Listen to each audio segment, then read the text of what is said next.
Welcome to the Lowcountry Revolutionaries, the podcast that dives deep into the heart of Charleston, South Carolina's vibrant entrepreneurial scene. I'm your host, Bill Billotte, founder of Veritas Exoscience, and each week we're spotlighting the boldest innovators from the Chucktown startup community. These are the visionaries pouring their heart and soul into the businesses that are transferring Charleston into a global hub of creativity and American ingenuity. Get ready for raw, real conversations with the trailblazers shaping our city's future. Let's dive in. I'd like to welcome F.A. Johnson. F.A. is the Chief Executive Officer of the Climb Fund, where he leads the organization's work to expand access to capital, support small businesses, yay, we all love that, and strengthen communities across South Carolina. That's awesome. With more than 30 years of experience in finance, economic development, and community investment, he brings deep expertise in building partnerships and driving sustainable growth. Welcome, F.A. How you doing?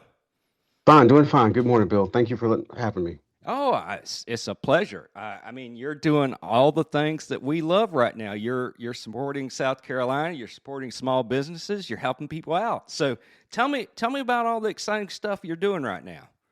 Sure.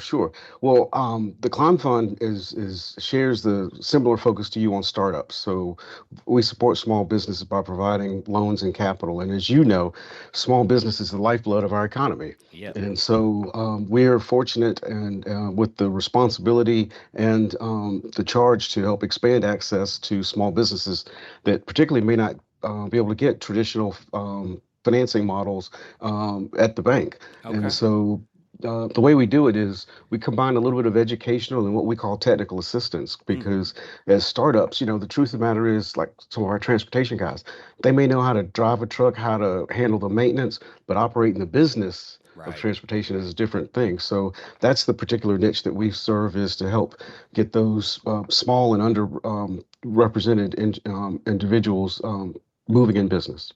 Amen. That is awesome because, as a small business and starting up my business for the first time here within the last year, I understand what you're saying. There's a lot of stuff to know, and you are the janitor and you're the CEO and you're the accountant and you're everything at the beginning, and you can't be smart in all those areas. So I love that you're helping people out figure out how to do this. Now, do you guys, work with like the Small Business Administration or any of that stuff? And do you find, I guess the other question is, do you define like small business different than like the federal government does, or are you guys in line? How does that kind of work?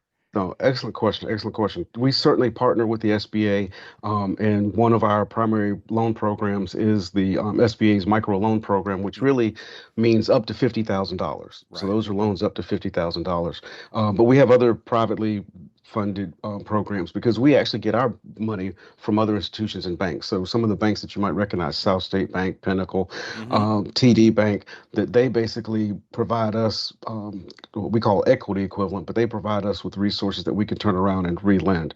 But not all of those loans are that size. I mean, we can go up to $500,000 for some of our other small business loans and some lines of credit up to like $25,000.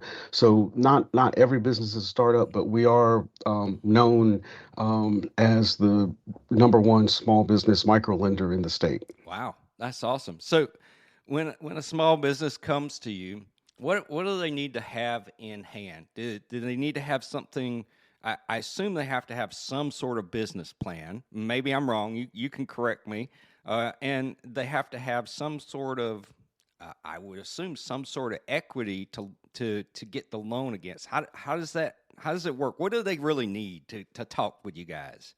Sure. Well, we provide an application workshop where we walk through the details of all of that to say, yes, we need your small business. I mean, we need your business plan. We need, if you have existing financials, we need those personal financial statements. So we ask for all of that, and we actually do, as a part of our training, an online application workshop, or virtual, I should say, application work to really lay out to those folks and say, these are the things that we need you to bring forward. Because the truth of the matter is, and just to speak in plain English, the heart may be there with a lot of our borrowers, but it's kind of like I used to say when I was doing faith-based projects is we can't come raggedy. We got to have our stuff together. We You're have to right. have our ducks in a row, Right. and let's get these because we it's not a grant. It is a loan, Right. so we want to make sure that they come in, they're prepared. Right, right. And nobody wants to approach this from a place where they're going to likely default on this loan and be in that kind of situations like, "Oh my gosh, I had this great idea. I thought this was going to take off. I took out this $50,000 loan and it didn't work out. What do I Okay. do now?" And that's a much harder conversation. Much happier conversation is like, "Hey, we took this $50,000 loan and now our business is 3 to 4 times the Four size." times. Yeah, exactly. Yes. Well, on to that point, let me just mention, I mean, I can certainly give you some of our stats, but, and I will do that in a second, but some names you may not recognize, 25% or 20% of our business is food and beverage, which is not surprising in Charleston. I mean, it's Right. Charleston, Right, so right. you're going to have that. But, Sabatino's Pizza, Boxcar Betty's, Annie Mae's Bake Shop, and then even some of the suppliers like Lilies of Charleston, those. So we have a lot of names that people would recognize in the Low Country that have come through and been a borrower at some point in time. But so we support technology, childcare, landscaping, you name it. Matter of fact, actually, because I know you have a lot of focus on technology, Buena Vista, which is I call it IT services, Right. they were the 2024 SBA Small Business of the Year. That was Nice. one of our lenders. So, it's nice to your point. It's nice to be able to see we started whether it's 50,000 or 100,000, and to see these businesses grow and mature. Yeah. So it feels good. It does. And I assume, since you're trying to help small businesses and stuff like that, you and you've got an education component, which I love because we all need education around finances and stuff like that. Um, how does you know how do people kind of think about when I get this loan, what is the impact of this on me? What is the how soon am I going to have to pay it back? What's going to be the interest on this? All of those things that's going to scroll. Is it, what risk do I assume by doing this? I'm kind of thinking about the opportunities. I love thinking about the opportunities Yes, of yes. things I can do with it, but what are the things I should also think about? Go ahead. Yes. No, that is so much it. That's a key piece from the educational piece is to really walk through and make sure they understand is um, this is what that financial impact looks like on a monthly basis. Hmm. So having those conversations up front to make sure. And so sometimes part of the underwriting is because we're dealing with startups is does does the person or family or guarantors have the ability just to support this loan out of their personal lifestyle while they're in this startup phase? But then Right. that's also why we'll provide, like we just had a food truck based business that they came in just asking for to upfit the food truck and some basic supplies. But as a part of our review process, recognizing you need 4 to 6 months working capital. Right. So, because you go fix the truck and you think you're buy some supplies, you think you're ready, but You're you not. know you're not. That money's not coming in the door right away. And I'm gonna tell you, for me, it's personal. If I can just share two quick stories. Sure, sure. Before I even came to Climb Fund, I'm a real estate developer at heart as well as a lender.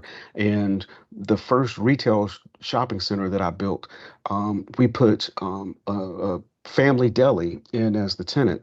Right. And the first time I went to go visit them, and I saw that it was taking them 20 minutes to get a plate out the door. And I Yeah. said, if people are coming for lunch, they can't wait for you Right. 20 minutes to produce the food. And so up and understand before you move into the space, you've got to work through these systems and get your systems down and learn your cost to put a plate.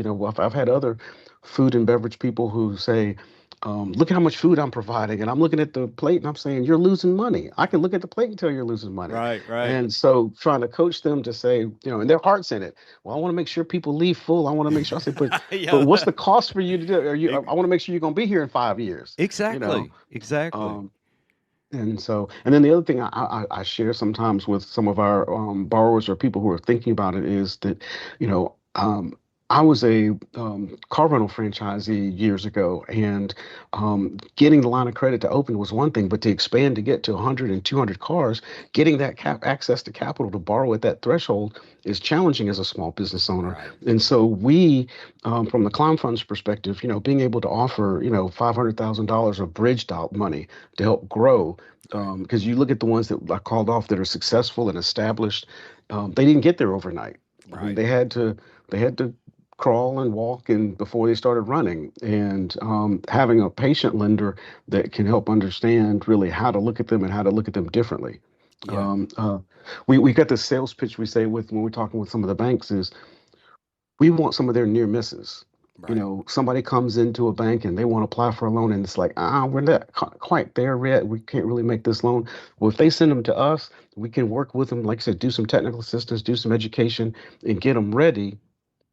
Right. So we make them a small loan, then the bank can come back and take them out down the road. Right. Right. Yeah. And So and to me, it's like, just my personal opinion. It's like the education piece that you're providing to me is the greatest thing. I love that you're providing loans and all that, but helping people understand how to use the money and use it where they can, grow and stuff.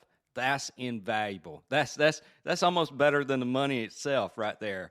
And because it's hard to learn that and pursue your passion and your business. it And is. I love the idea. I've in my kind of techie world, we talk about what you were talking about is getting up to a certain level and a certain size in a different way. We use it. It's an old.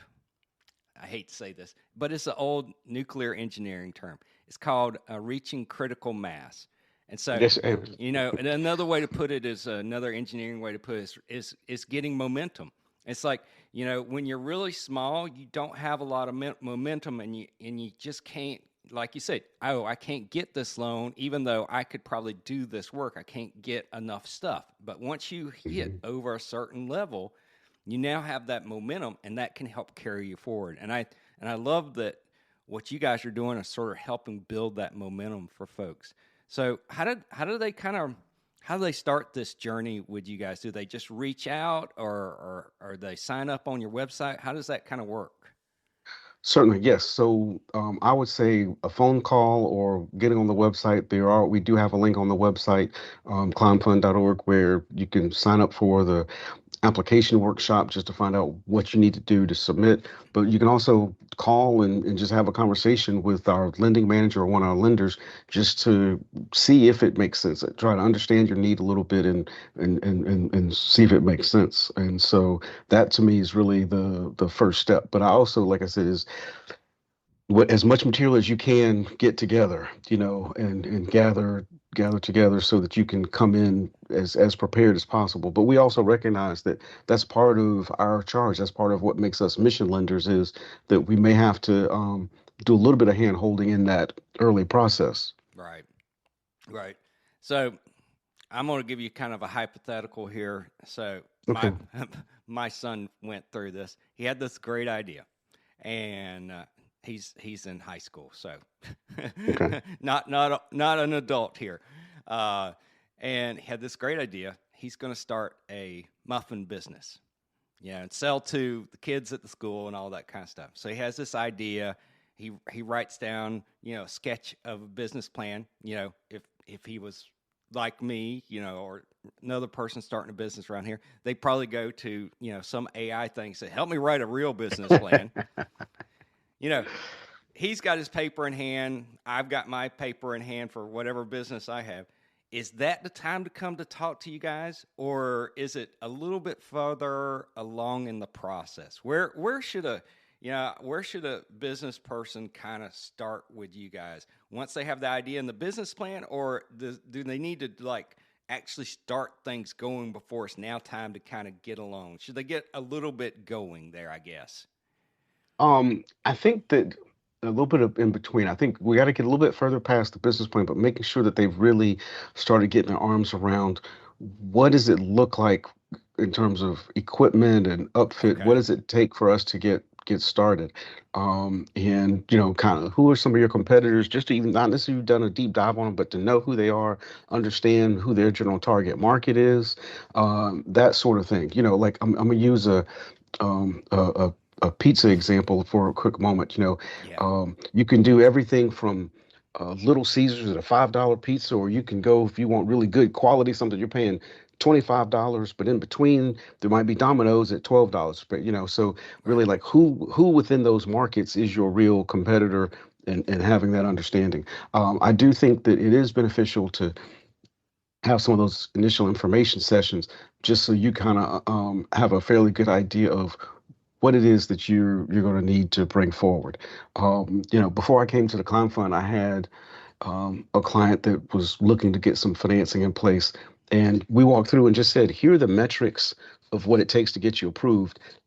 Out of these five, you meet three, but these are two that you need to Mm, take the next 12 months and work on. If you can go nice. work on these 12, and then they came back 9 months later and they were real close to meeting those two metrics. And sure enough, in 12 months, we were able to get them closed. So my hope is that that's sort of some of the things that we can replicate, that if someone comes to us in that early stage and, say, you got 12 things on the site. I've got 8 or 9 of them.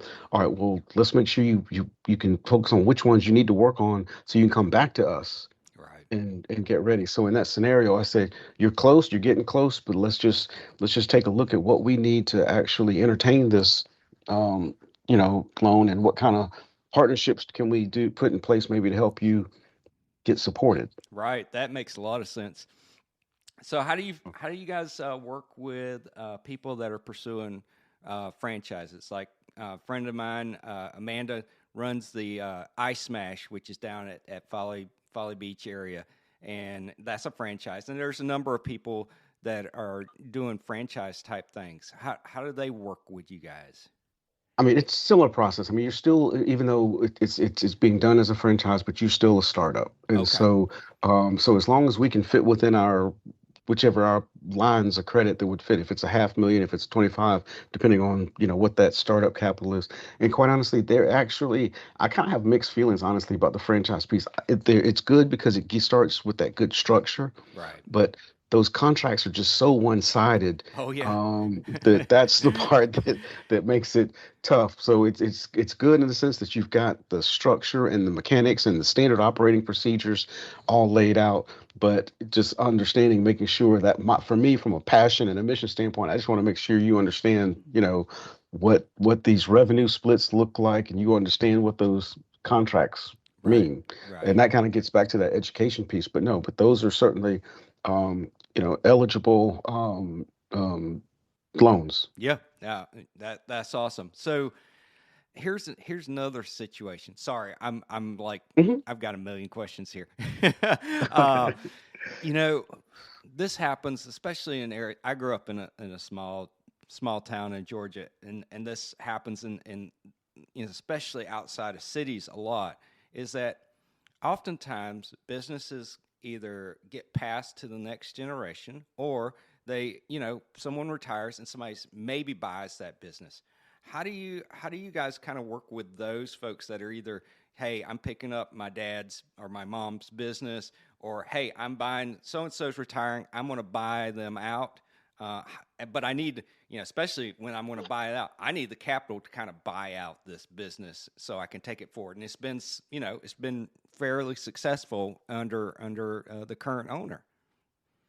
I think that is a very key piece. I'm gonna have to look. 'Cause I don't know our institutional knowledge in our last 40 to 70 years of how much we've done with like family takeovers and Hmm. transfers. So I do need to look into that. But I will say that in that pure acquisition mode, which is really the same thing, is the good thing is you've got established track record, Right. right? So you've got an established business. So I think that certainly is something that I would welcome. That our lenders would look at and see how do we um, make that happen. But I think that if we can provide some of that leverage to get in there as part of that acquisition, but it may be that the person that's retiring or selling the business may have to take back a note and stay in it in some type of a way Right. to kind of bridge that gap, because we don't want to necessarily, especially at that scale, come in at 100%. So Right. is there a way that they can leave 20% in that business as a part of, and hopefully we can make that even part of the transition strategy, where they're still doing some consulting back to Yeah, that would to be this. awesome, Yes. right? Yeah. Yes, so we want that continuity because we want them to, be successful. Yeah, and I, Um, I love that. That's a key piece of knowledge is that, people, I've talked to folks and they think, oh yeah, I'm gonna just do this franchise, or I'm gonna buy this business out or whatever. And you're like, hold on, if somebody's already doing it, you want to hire, especially if they've been successful for a number of years, you want to hire them back as a consultant for a little while so you can do some sort of transition. and That's amazing.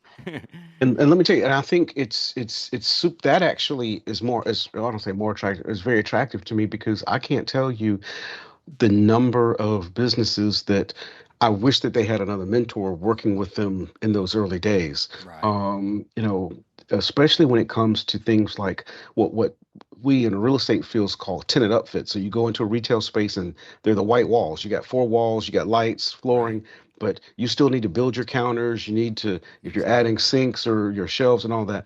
And but most people don't work with contractors on a daily basis, Right. even if they know how to do a business. And so that what I call that upfit part, that the working with a contractor to build out your space, that's a whole new line of expertise that most of us don't have. Right. And so, if you have an existing business, at least then that person's been through it before. Yes. So to me, there's some advantages there in the scenario that you threw out, because that's an overlooked piece, Oh because it yeah. looks too simple. It's just like, I'm just going to go in here and open up my space. I'm Yeah. going to go hang my sign, and No, it's not that simple. and it's not that simple. It's like, and I'll tell you, having worked for the federal government doesn't get it right either. I have seen a number of organizations who they're deep experts in one area, but they take on this project that's not in their core area, like, for example, an IT project. It's like they're an expert in, say, in accounting or something like that. Oh, but we need this IT system. We'll run the project. Guess how well that project gets run. It's like they don't have experience in that area. And the same thing with a business owner. It's like, okay, have you ever built out a business before from soup to nuts? Have you ever fitted a retail space or whatever kind of space, built out a restaurant? No. Okay, maybe you should find someone that has done that, at least as a mentor, if nothing else, right? Sure. And I'll say this, even for us as a lender, we are transitioning. We've historically primarily segmented based upon geography. We would have a loan officer in Spartanburg, a loan Oh, officer in nice. Myrtle Beach, and loan officer here, and we still have that. But I'm also looking at market segmentation. With us having so much food and bev, I want one loan officer to develop the expertise in that, so that Exactly. they can really help focus on it. And like the technology, if someone's in the technology space, because they already understand the metrics and the comps of what's happening in that business, to understand those. And so that's one of the focuses moving forward, to start segmenting not just on geography, but by industry and subject matter, because I think that'll help us to help our clients that much better. Right, right. And what about, I know you had a background in real estate development and stuff like that. How does that tie in with what you're doing here at the Climb Fund? And what I'm trying to drive toward, are there areas around the Low Country you're like, hey, we really need businesses in this area and these types of businesses. If we can find anybody that's putting applications interested in doing this, we're going to take a little bit more risk on a loan versus other places. I'm not explaining this well, but I think you know what I'm saying. Sure. Well, let me just start where you ended. We do take on more risk than your traditional retail bank. Mhm. And we recognize that we're taking on a little bit more risk. Obviously, we try to mitigate that, and we try to support them. That's why we do the technical assistance and that sort of thing. Um, but I think that the real estate component and background. I got my start doing commercial lending. Let me say Right, that. I got right. started with Comerica Bank in Detroit doing commercial lending. And so I am a believer in fundamentals of lending and credit. But from a development standpoint, understanding helps to understand how to segment these markets, which is why, like I said, even from a business services piece, want to really lean in that direction. But I will say that the mission side of things does help us to want to lean and stretch a little bit more in certain circumstances, Right. based upon where it is and that sort of thing. I mean, one item that we are still focused on, we have in 2021, we shifted to a statewide Mm-hmm. footprint, Right. but we are still committed and focused on Charleston itself and supporting local Charleston-based entrepreneurs, and that is still our focus. And I do want to emphasize that because we came out of the city as the Charleston Local Development Corporation, it was LDC, Oh, which nice. was really geared to try and help focus on, at that time, revitalizing King Street and Mm-hmm. supporting businesses growing up. So, and we're right now at Race. We're at Race and King. So we're right, near Yeah. where we started on a focus on our lending. So Charleston is continues to be a focus. And I want to say that, like, out of the 8,000 jobs that we've created, 6,000 of those have been in the Tri-County area. Nice. So we will stretch a little bit farther in Charleston. As we're getting into Spartanburg and Greenville having fewer staffers in those markets, we want those credits to be a little bit more solid, so we're Right. not having to spend as much time on the ground and eyes on it as necessary. But we also recognize we're balancing mission. Yeah. But it is business. I have this expression, no money, no mission. So we've got to Yeah, we've got to that's make right. sure that that people understand that aspect of it. So yeah. So geography does play a role sometimes in terms of how we're doing it, but also in our underwriting. And I will say this too, and I don't want to say negative, but in the reality piece, you know. We're still committed to transportation, but I'm gonna tell you, stretching on transportation, we're not. Don't see us stretching as much. It's gotta really be, Mm. some good experience and good track record, and really make sense, because those are some of the most problematic loans. Even more so, it may sound counterintuitive, than the food and beverage. Yeah. And so, plus you don't know where your collateral may end up. Right, right, right, right. Absolutely. Yeah, I Uh, mean, everybody's got I'll say transportation challenges these days. The great thing about Charleston and South Carolina in general growing is like we've got a lot more stuff going on, a lot more people on the roads, a lot of things moving around, and we've got to increase infrastructure and stuff to kind of meet that. And we're a little behind the eight ball right now yes. in some of those areas, as I Yes. imagine you've seen too. Well, let me just use that in a segue. Not too toward the end of last year, the Urban Land Institute did a regional assessment, and they were sharing the information that the population of Charleston and North Charleston today represents how much it's going to grow. I want to say it was 2040 for the region. So basically, the population of those two is how much additional population there will be in the region. And so Wow. when we start looking at what that means in terms of transportation and why this Lowcountry rapid bus Right. network coming in is going to be so critical, well, from a lending standpoint, obviously, the surrounding community focus on, affordable, attainable housing, and make sure that there's the workforce can live nearby.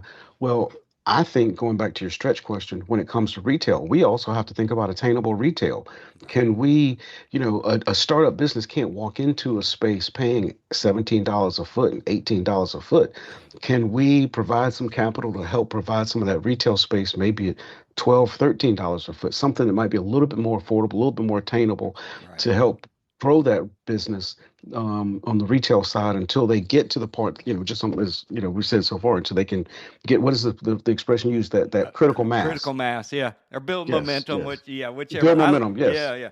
I like critical mass because it's like, okay, once you kind of reach this, you've got like you're going to keep going, and it's a very it can be a very positive way to look at things. So yeah, certainly, certainly. yeah. I'm sort of a techie person, so I'm like, okay, let's move pass the bus, maybe train, and let's get to, the quadcopter type taxis moving people around the area, because I'm like, I live around, like, there's certain roads, like they're very historic, like the Ashley River Road, and I'm like, okay, you've got 500-year-old oak trees on the side of these roads.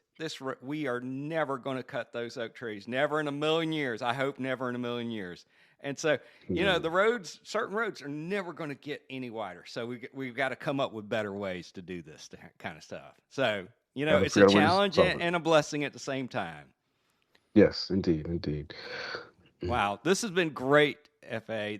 I've really enjoyed this conversation. I think you guys are doing amazing stuff.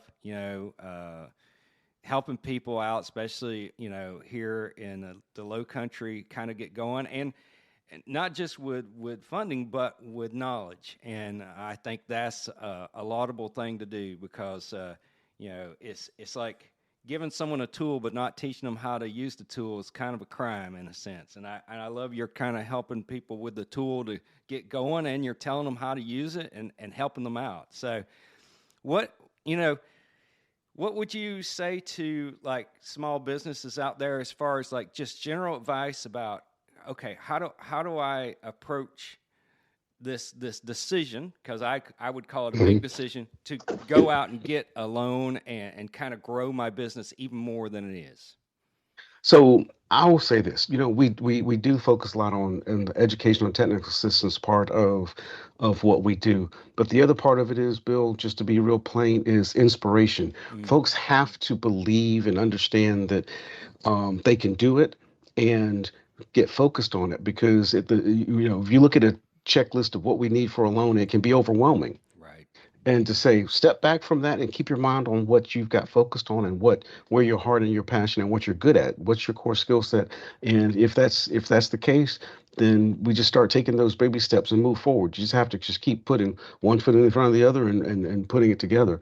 And so you have resources, that we can connect you to, whether it's the Small Business Development Center or other resources to kind of help along the way.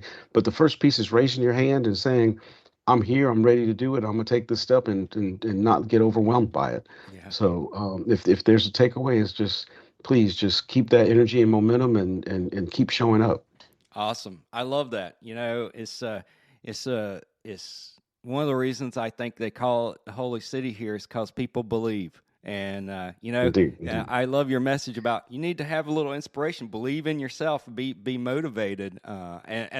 It's just like amazing that carries to financing just like every other area. Everything. Well, listen. Since you raised the Holy City, I'll end with this little piece. Is that for those who have a faith-based piece, is Ecclesiastes 10:19. A feast is made for laughter, and wine maketh merry, but money answereth all things. That's awesome. I love that. That's awesome.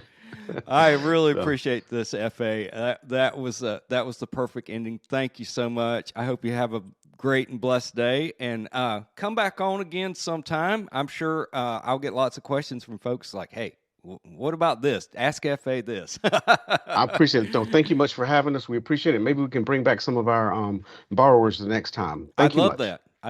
I'll any of them, and you tell them, any of them want to just come on and tell their story, I'm down for that. Awesome. Thank you, sir. Appreciate your time.